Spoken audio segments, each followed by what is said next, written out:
Is this finally going to be the week that the Hoosiers get back in the win column? You are Locked On Hoosiers, your daily podcast on the Indiana Hoosiers. Part of the Locked On Podcast Network, your team every day.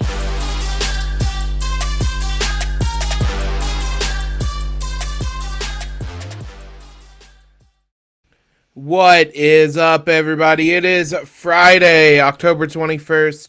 This is Locked On Hoosiers, your one and only daily one-stop shop for everything IU athletics. I'm your host, as always, Jacob Rude. Thank you guys, as always, for making us your first listen every day. Today's episode is brought to you by Underdog. Sign up on underdogfantasy.com with the promo code LOCKEDON. Get your first deposit doubled up to $100. IU might have its last truly winnable game on the gridiron this weekend. Maybe the last chance that fans are going to give them to do anything exciting when they go to Rutgers tomorrow on Saturday. This one is a noon kickoff, as I said, in Piscataway. SHI Stadium, Shy Stadium, I don't know how it's pronounced. It's a new stadium, or a new name for the stadium up there in Rutgers, but it will be on Big Ten Network on Saturday. This is a Rutgers team that came into the season projected to be worse than Indiana by most kind of models or algorithms, whatever you want to point to. Coming into the game, they are 3-3 overall, 0-3 in the Big Ten as well. Their conference losses have been 27-10 to Iowa, 49-10 to Ohio State, 14-13 to Nebraska. So that only one, they're the last one's the only one we can really compare anything off of. IU played Nebraska close as well. That Nebraska game was at home for Rutgers. IU's was in Lincoln. So however you want to measure what that is worth, that is what the Hoosiers are coming in up against. Vegas isn't big on the Hoosiers in this one. It's IU +3, +140 money line for the Hoosiers, over under of 48. Typically somewhere around 2 to 3 points is what you get for being at home. So on a neutral field, this would be pretty close to a pick'em or a toss-up. We'll see how much it matters playing in Piscataway for this Rutgers team, because, I mean, if it's IU's last chance at a winnable game, it's Rutgers as well, because they have Minnesota, Michigan, Michigan State, Penn State, Maryland. And they are at Minnesota and at Maryland, which are probably the two easiest games on that slate, at Michigan State as well. So this is very much the last winnable game for either one of these teams. Not necessarily the last win, but the last one they're going to go in not as a pretty clear underdog. SP Plus also favors Rutgers in this one. They project Rutgers by 5.4 points. 26-21 is the projected score. Those good at math, that is 47 points. The over-under is 48, so right there in line, but a 62% win probability for Rutgers in this one. SP Plus has not really liked Indiana all season long, even with the wins, and honestly, they've been right, basically. They continue to be pretty pessimistic about Indiana, and even when they were winning games, I think Hoosier fans will even admit that they were coming in performances that did not warrant a win. And so looking at this one, I mean, IU, they did play well last week, but this isn't a model that necessarily changes based on a week-to-week performance. It's what the numbers say, and Maryland was kind of an outlier in a lot of ways to how IU has played. I thought they played well against Maryland, but that's the first time that it felt like they'd played well in a while. So coming into this one, Indiana is ranked 84th in SP+, 92nd on offense, 73rd on defense. Rutgers, meanwhile, comes in 73rd in SP+, 107th on offense, 25th on defense. So one of the better defenses Indiana's going to face, at least statistically, but easily the worst offense they're going to face the rest of the way. We'll talk a little bit about it later in the podcast, but I don't really know at this point what to make of Indiana's defense and if they're going to get things right. Previous meetings between these two teams have been pretty heavily dominated by Indiana. Though that being said, Rutgers blew the Hoosiers out last season. Indiana was well and truly done looking toward the offseason by the time this game came around. 38-3 Rutgers win.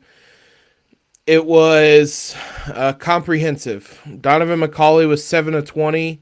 Jack Tuttle was 5 of 10. Grant Grimmel was 6 of 12. That is all you need to know about that game. 3 different quarterbacks played that many snaps. Before that, IU was on a 5-game winning streak against Rutgers. Rutgers came into the Big Ten, had a couple wins over Indiana. The 55-52 win in 2015 on homecoming is as kind of randomly angry as I've been about a game for IU and maybe ever. That game was an absolute and utter collapse, and I was furious after that one. My favorite game against Rutgers, though, was 2019. IU wins 35-0, and that doesn't even remotely do justice to this game because Rutgers finished with a singular passing yard. They had 75 total yards in this game. Johnny Langan was 5 of 13 for 1 yard in this contest. Penix had 3 touchdowns. Stevie Scott rushed for 164 yards. Samson James had a touchdown as well.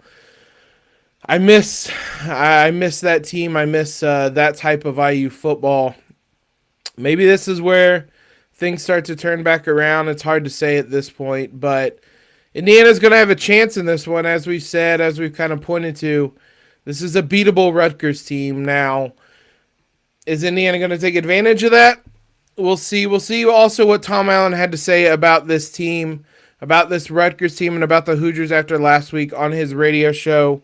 Before we dive into that, though, as I mentioned, this episode is brought to you by Underdog Fantasy, the easiest place to spice up the college football season. This is the part where I normally talk about the pick'ems for IU this week. They do not have IU on the pick'ems yet. I don't know that they will with this game. They don't have Michael Penix either. And so I will share with you a different feature of Underdog that I enjoy. I played it last weekend for the baseball playoffs. They have drafts as well on Underdog. I used it to play when the Phillies were playing the Braves and the Dodgers were playing the Padres on the same day. You just drafted teams based on the available players that day. I won money. I put in $5, won $7, so came away with some money. They have it for the NBA as well. They have day by day. You can even go time slots if you want to rule out some games or do the whole slate. It's one of the more enjoyable things. I enjoy that kind of daily fantasy aspect of it and the drafting aspect of it. So if you guys want to look to do that as well, I'm going to let you in on a little secret. You can't actually do the pick'ems in Indiana. I haven't really said that, but I've tried. You can't do the pick'ems. You can't do them in Philadelphia or Pennsylvania where I was at last week either. The drafts are still fun, though. And there's still a deposit match even if you can't do the pick'ems. Sign up with that promo code LOCKEDON, and Underdog will double your first deposit up to $100. So if you deposit $100, you get $100 for free. Go to UnderdogFantasy.com or find the Underdog Fantasy app in the App Store or Google Play Store. I have it pulled up on my phone right here. That is what I was looking at. It's a very simple, very easy to use app, and one that I actually enjoy quite a lot. So that's Underdog Fantasy, promo code Locked On. That's all one word. Get in on the college football pick'em action today. Thanks to all you guys for making us your first listen or your first watch every day.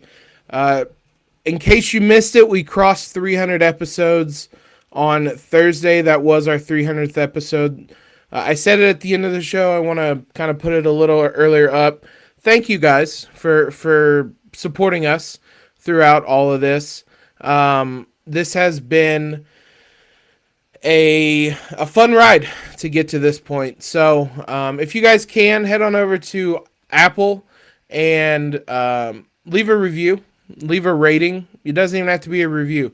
Just leave a rating. Helps us out as we continue to grow this show. Let's talk about Tom Allen's radio show, what he said about Rutgers, his weekly radio show on Wednesdays.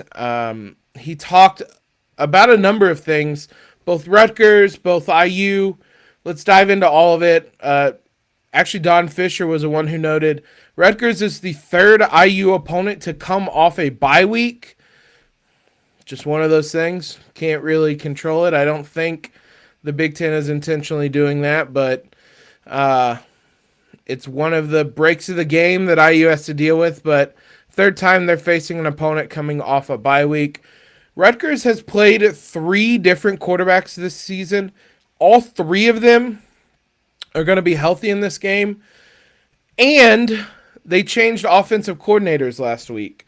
Here's what Tom Allen said, quote, "It's a unique situation. They had the bye week, so we've been studying and trying to figure out what they're going to try to do. It's kind of like your game 1 all over again. You don't really know what you're going to see. You can kind of think back to Nebraska, them switching defensive coordinators. That was one of the teams that came off a bye week as well. So it's an odd situation. It makes it more difficult to scout. A new offensive coordinator with 3 potential quarterbacks, Evan Simon, Gavin Wimsatt, and Noah Vedral. Vedral feels like he's been there forever. That's a name that we've mentioned forever. Johnny Langan, who we just mentioned with the passing yard, is still there. Vedral is in his 6th year of college. Played a year at UCF, 2 years at Nebraska, 3 years at Rutgers. Johnny Langan is in his 4th year. He was a freshman when he had the passing yard against IU. It's Simon who has played the most under center this year, 123 snaps, 740 yards, 4 touchdowns to 6 interceptions. The name that everybody needs to know, everybody probably does remember, Aaron Cruikshank. He is the leading wide receiver, 25 receptions for 243 yards and a pair of touchdowns. He's a dynamic player. Earnestly, I mean, Tom Allen said it, but it's kind of, you can kind of write this off as coaches speak sometime. Cruikshank is earnestly one of the best wide receivers, probably skill players in general in the Big Ten. When he gets service, how much of that he'll get and who's going to be the one doing it is kind of anybody's guess. I would imagine with a bye week and a new offensive coordinator, they're going to be building a lot of things around Cruikshank as if they haven't been already. They've gotten him the ball running as well. He has a rushing touchdown. He's touched the ball 28 times for 270 yards this season. As much as they can get him the ball, they're going to continue to do it. In terms of rushing, Samuel Brown V has 58 carries for 273 yards and a pair of touchdowns. And Kyle Monagle has 48 carries, 171 yards, a pair of touchdowns. Al-Shady Salam has 32 carries, 160 yards, and 2 touchdowns. Everybody on this team has seemingly rushed for 2 touchdowns. Overall, though, this is a team that's only throwing for 173 yards per game and only rushing for 160, so 334 yards per game. Now, they still have a positive yardage kind of total because their defense is very good. They only are allowing 194 passing yards and 91 rushing yards per game. This is a team that can keep things competitive is probably the best way to look at it. Now, if you just zoom in on Big Ten play, Iowa threw for 300 yards against them. That is That is like 700 real yards. If Iowa's throwing for 300 yards against you, excuse me, scratch that, rewind it. They threw for 300 yards against Iowa. That made a lot more sense. I knew I didn't catch that when I was doing previews. They threw for 300 yards against Iowa. They only rushed for 61. They only had 187 total yards against Ohio State when they lost. And then they threw for 233 yards and rushed for 115 against Nebraska. So 348 yards of offense there. So they've struggled a bit. A lot of their offense came in their non-conference schedule. For example, they beat Wagner and had 585 yards of offense. They haven't cleared 325 yards, or excuse me, 350 yards since that, other than the Iowa game. So more evidence that the offense struggles. Now, the defense, as we mentioned, they held Iowa to only 277 total yards, and they held Nebraska to 304 total yards. So it's a defense that's going to keep them in games. How much can the Hoosiers kind of punish them and take advantage of whatever opportunities they have? Because this is a really good defense and ironically, one of the better ones in the Big Ten. Not something you would typically associate with Rutgers. Outside of Rutgers, there's a couple other things Tom Allen said on his radio show. Injury update, quote, "We're getting closer to being healthy, but we're not going to be fully healthy. We should be as healthy as we've been in a while." You can read between the lines and take some guesses as to the guys who haven't been playing. A.J. Barner, Jalen Williams. It doesn't sound like Cam Jones is close, and I would imagine he's probably the not fully healthy part of that, but getting either Jalen Williams or A.J. Barner back, particularly the latter one, would be a huge bonus for this team. The offensive line, it's something I didn't really talk a ton about this week. I mean, I don't want to spend every time we get to talk about IU football talking about the offensive line. And at this point, we've said what we've needed to say. There's not going to be drastic changes.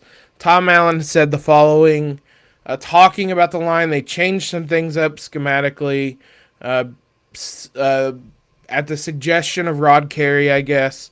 The offensive line kind of took things personal with the fact that the coach was fired, and they should.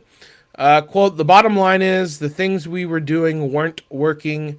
The changes we made were positive," which I would say the offensive line was probably better in that game. It still wasn't, I would say, good. I mean, they still can't run the ball, but Bazak wasn't running for his life every play as well. So hopefully there's more upward trajectory. Again, I don't want to talk about it every week.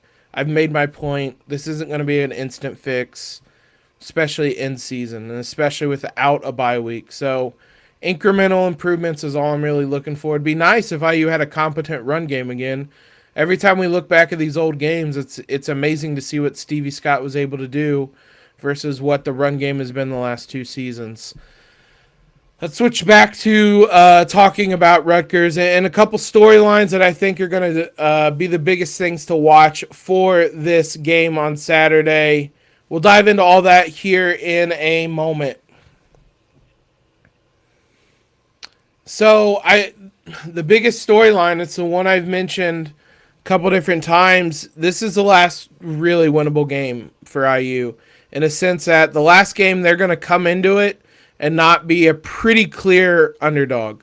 They have their typical kind of murderer's row to finish the season. They will play this game. They will go on a bye week, and then they will play Penn State, Ohio State, Michigan State, which a game that's looking easier and easier, and then Purdue.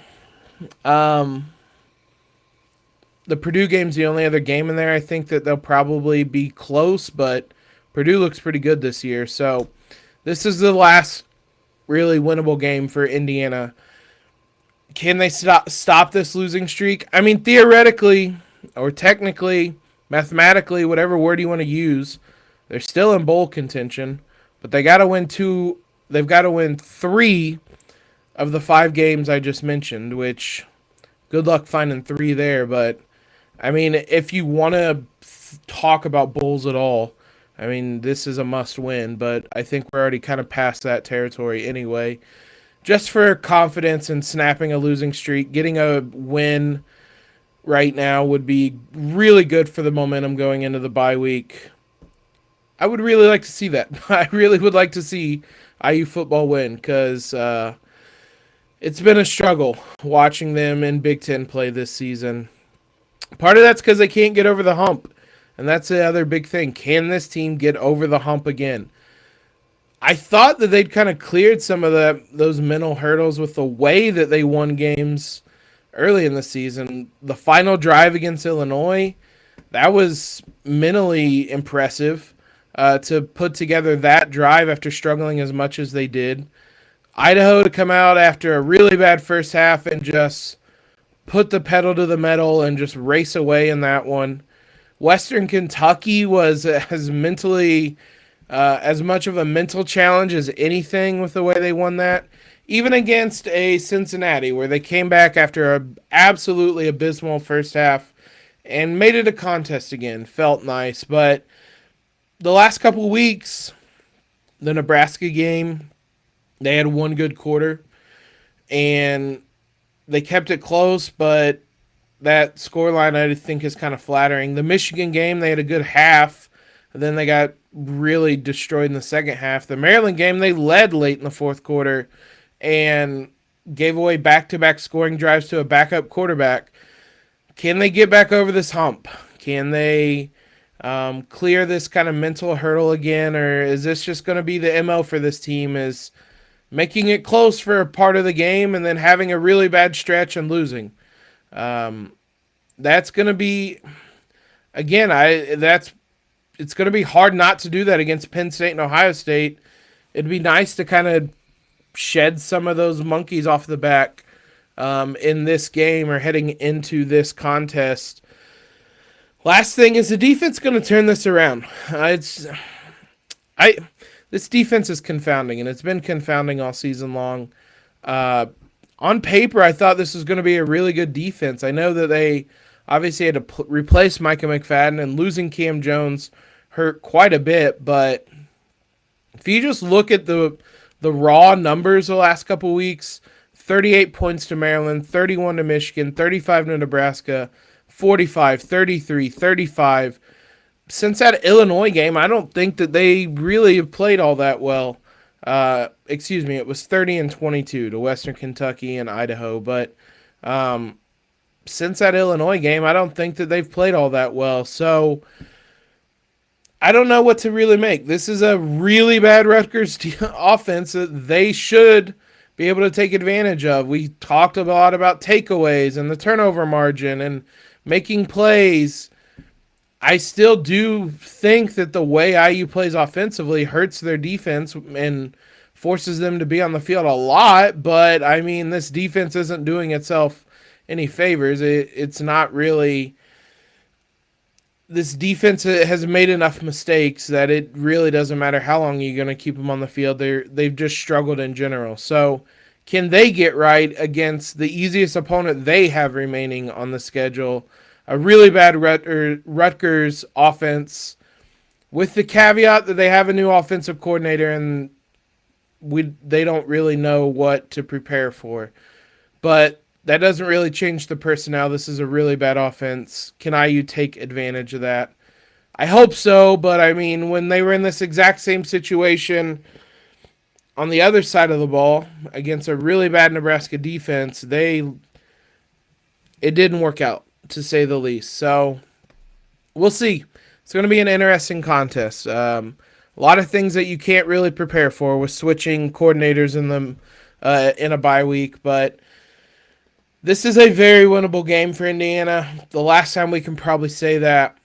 Hopefully the Hoosiers take advantage of that and come away with a victory tomorrow. Thanks again, guys, for making us your first listen every single day. We'll be back on Monday to recap that. Follow us on Twitter. We will be live tweeting the game. We'll have a Locked On Now reacting to the game right afterwards as well. Know what your team is up against across the Big Ten with Locked On Big Ten. Everyday host Nate Dickinson and the local experts of Locked On take you across the Big Ten in 30 minutes. Make Locked On Big Ten your second listen, Locked On Big Ten. I was on this week to talk about the AP Top 25 for men's basketball. Go give that a listen. Subscribe if you haven't already. I gave you that spiel already. You guys know the deal. Have a great Friday, most importantly. Have a great weekend. Let's go Hoosiers and LEO.